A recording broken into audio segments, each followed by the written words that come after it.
তারা বিবৃতি দেবেন, তারা ভাষণ দেবেন, কিন্তু আপনারা বুকে হাত দিয়ে বলুন তো, দেশ স্বাধীনতার জন্য ফুটফুটে কিশোর ক্ষুদিরাম প্রাণ দিয়েছিলেন। দেশ স্বাধীনতার জন্য বিনয় বাদল, দীনেশ মাস্টার, সূর্য সেন, প্রীতিলতা বৈদ্যনাথ, রাজপাকল্লা খানরা জীবন উৎসর্গ করেছিলেন।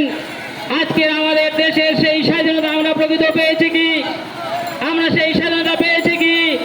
যদি সেই স্বাধীনতা হতো তাহলে ভগৎ সিং এর কথা বলছে, ইয়া আজাদি ঝুটা হয়, এই স্বাধীনতা গরিব মানুষের স্বাধীনতা নয়।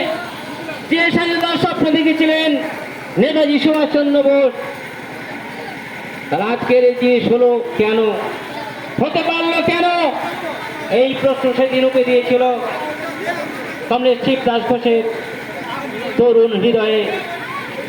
তিনি 13 বছরের ছাত্র, তিনি কিন্তু সেদিন এই স্বপ্ন দেখেছিলেন এবং তিনি স্বপ্ন দেখতে দেখতে মহান আদর্শ মার্ক্সবাদের প্রতি আকর্ষণ অনুভব করেন। এবং কমরেড শিবদাস ঘোষ বলছেন, পরবর্তীকালে আমরা দেখেছি, তার রচনা থেকে পড়েছি, আমাদের নেতৃত্বের কাছ থেকে আমরা শুনেছি, কমরেড শিবদাস ঘোষ বলছেন, অনেকের ধারণা আছে এই এলাকায় তথাকথিত রাজনৈতিক দলের বহু বক্তার বক্তব্য আমি শুনেছি, তারা বিদ্রুপ করে বলেছেন দেশি নেতারা বড় বড় ভাষণ দেয়, এরা ঈশ্বর মানে না, ঠাকুর মানে না, বাবা মাকে দেখে না। কিন্তু বন্ধু, আপনারা তো ঈশ্বর মানেন, আপনারা আপনাদের বাবা মাকে দেখছেন তো? বহু নমুনা আছে, শুধু আপনাদের ভাবতে বলবো।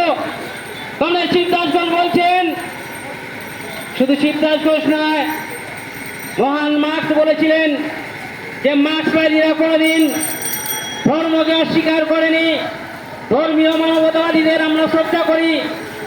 মার্ক্স বলছেন, কমরেড শিবদাস ঘোষ বলছেন, আমি যদি হযরত মুহাম্মদের যুগে জন্মাতাম, আমি হযরত মুহাম্মদের শিষ্য হতাম। বলছেন, আমি যদি বুদ্ধের যুগে জন্মাতাম, আমি বুদ্ধের শিষ্য হতাম। কিন্তু আজকের যুগ উপযোগী যে সমস্ত সমস্যা, সেই সমস্যার সমাধান করতে গেলে উত্তর দিতে দিয়ে হবে না, ওই হযরত মুহাম্মদের বাণী দিয়ে হবে না, শ্রী চৈতন্যের বাণী দিয়ে হবে না।